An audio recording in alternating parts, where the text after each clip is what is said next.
Joining us on the line now, Royalyn Reed joins as a corporate trainer from the CMI team. Thank you so much for holding on, Royalyn. I appreciate that. Sure, glad to be with you. I'm looking at the Washington Post report, and Justin Bieber, while doing his European tour, said some things that, well, it wasn't what he said, it's what he wrote. In an hour in this museum and looking at the tremendous life and legacy that Anne Frank left behind, and such a tragedy that the time frame she lived in, and then her notes and her memoirs and everything that was written down, what he got from that was, yeah, she was 15, she probably would have dug me. That is a pretty troubling trend to see from this pop star, isn't it? It really is, and unfortunately it just shows, of course, we say a lack of sensitivity, but almost just pure ignorance. Yeah. You know, that he would go through there and not have an understanding or what it even stood for. So many kids read this in school. Mm-hmm. If he did not go to school, if he's not even aware of it, for him to go through the museum and not get an understanding was just not good, and not preparation on those who are with him as well. Yeah, and let's look at the way he's used to being treated. I know he wasn't always a pop star, but let's look at the way he's treated now. He walks into a place, girls just swoon for him, scream, yell, act crazy. People basically bow down to him. Do you think he's just lost touch with reality? He thinks that how everyone should work and treat him? Well, that could be true, but on the other hand, too, is his life is a whirlwind. Yeah. He's always on the move. But hopefully this is a lesson, is you've got to slow down and you've got to listen. There are things bigger than you, and some things maybe even more important than what you are doing. And hopefully he will never let this happen to him again. Yeah, I'm going to read his comments that he wrote when he visited the Anne Frank house. And a spokesperson for the museum was talking. They were a little bit surprised that this is what he wrote. They went through about an hour tour, and at the end, there's a guest book where people can sign.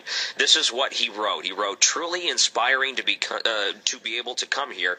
Anne was a great girl. Hopefully she would have been a believer," which is a term meant to his fans. They call them believers.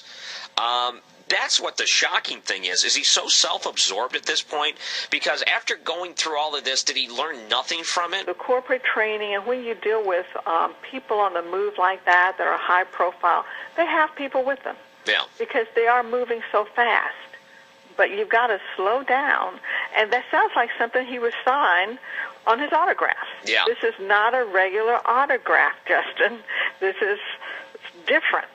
Yeah. And, unfortunately, he didn't know any better. He wrote the thing in a book like that, compared to which he puts it on the same line of a fan. Yeah. You know what, there's not everyone is really aware of the things they say could have, a lot of impact on other people. And it's kind of sad that this is the fact that, what's going on here. Let's say that as you're a corporate trainer with the CMI team, if you were to offer some free advice to Justin Bieber in sensitivity and diversity, what would you say to him? The main thing, too, is just remember that your surroundings when you go to different places. Like I said, his world is moving fast. Yeah. So you've got to slow down and see where you're going and what's going on. And if you don't, I would also have him look at who he has with him, because I'm sure he has a whole team with him. Somebody on his team missed the boat. Uh-huh. They should have prepared him, if he didn't know any better, to educate him. Yeah. So his whole team, not just him, he's the one if it goes well, but also he's the one that when it doesn't go well. Yeah. So look at that differently and learn from it. I also think, too, he's a young kid. Learn from it, Justin. Come back to apologize, get it right, move on, and put something in its place to make sure it never happens again. Right. Royalyn Reed, thank you so much for joining us here today. I found it very fascinating, not only what this pop star did, but when it comes to being a little bit more sensitive and being more aware of your surroundings, I think I've learned some here for you. Thank you so much for joining us. Thank you, Ryan.